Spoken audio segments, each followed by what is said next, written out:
Pertama saya kira sangat disayangkan gitu ya hengkangnya Air Product dari proyek DME karena bagi Indonesia proyek DME ini sangat penting dan sangat strategis dan tadi dikatakan proyek kebanggaan dari Jokowi gitu ya.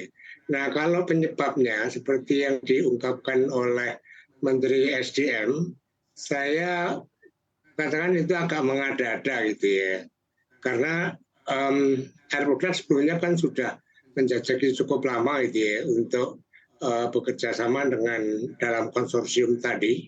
Nah, saya menduga itu ya, hengkangnya Air Product itu lebih masalah faktor keekonomian. Nah, dalam hal keekonomian ini ada dua variabel gitu ya yang masih menjadi pertimbangan utama.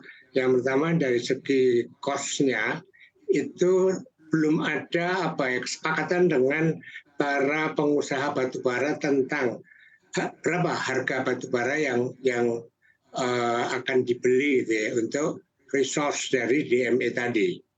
Nah, apalagi sekarang ini memang batubara harganya menurun gitu ya.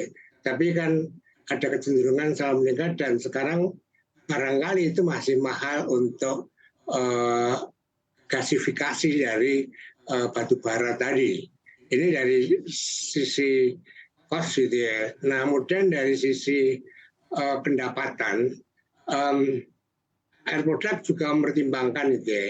Kan nanti DME-nya itu kan yang beli Pertamina gitu ya.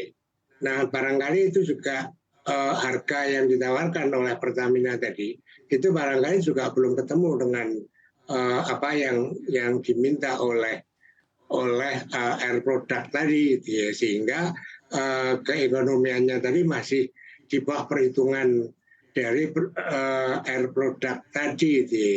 Pengusaha itu ya atau investor itu kan yang paling penting adalah berapa profitnya, kapan rate on investment-nya itu ya. Saya kira lebih dari itu gitu ya. Tapi kalau sekedar kemudian tertarik tawaran dari Amerika yang lebih menarik, saya kira kurang begitu masuk akal kalau menurut saya, Mas Bram. Oke, baik Pak Fahmi, Anda menyebutkan ada faktor-faktor yang mana faktor keekonomian dan juga faktor pendapatan yang belum menemukan titik temu sehingga Air Products juga hengkang dari tanah air. Sebetulnya melihat kata dari Presiden Joko Widodo yang mana ini juga menjadi proyek andalan atau utama, apakah memang Anda tidak melihat faktor-faktor tersebut juga tidak berusaha dipecahkan oleh pemerintah kita? Nah, itu yang sangat disayangkan itu ya.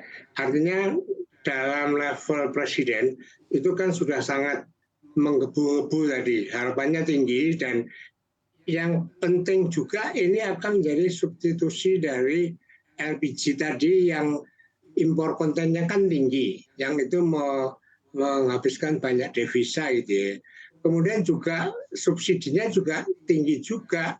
Nah, oleh karena itu gitu ya, mestinya dalam penetapan harga jual yang ditetapkan oleh Pertamina tadi, maksudnya pemerintah bisa juga intervensi gitu ya, untuk memenuhi harga keekonomian yang diminta oleh Air Product gitu ya. Barangkali ada selisih gitu ya antara harga yang ditawarkan dengan harga keekonomian tadi. Nah, tetapi mestinya kan dihitung juga itu ya, berapa devisa yang dihemat Baik. dengan adanya DME tadi. Itu kemudian juga berapa subsidi dan lain sebagainya ini bisa dikonversikan untuk menambah harga yang diminta oleh Air Product sehingga dia mencapai keekonomian. Kalau tidak dapat dipenuhi, saya yakin nggak hengkang gitu, Mas Bram. Oke, oke, baik. Pak Fahmi, menurut Anda sebagai pengamat di bidang pertambangan begitu ya, sebetulnya solusi apa yang juga menjadi jalan terbaik begitu ya bagi pemerintah kita yang mana apabila nantinya ada perusahaan lain yang masuk juga tidak hengkang begitu saja dari proyek hilirisasi batu bara ini? Nah, saya kira itu kalau dari sisi cost yang terkait dengan batu bara ini kan hubungannya kan dengan perusahaan-perusahaan batu bara yang itu uncontrollable gitu ya. Tapi dalam penetapan harga jual ke Pertamina itu pemerintah bisa melakukan kontrol dan intervensi gitu ya. Penuhi saja apa yang diminta oleh investor tadi, gitu ya, harga jual tadi. Nah, perhitungannya adalah dikonversikan dengan penghematan devisa karena kita mengurangi impor dari LPG dan bahkan subsidi LPG itu kan masih cukup tinggi, gitu ya. Nah, saya yakin kan diambilkan atau dikonversikan dari kedua faktor tadi, itu saya kira nggak terlalu banyak dan dapat terpenuhi. Itu mestinya seperti itu, Mas Bram. Oke.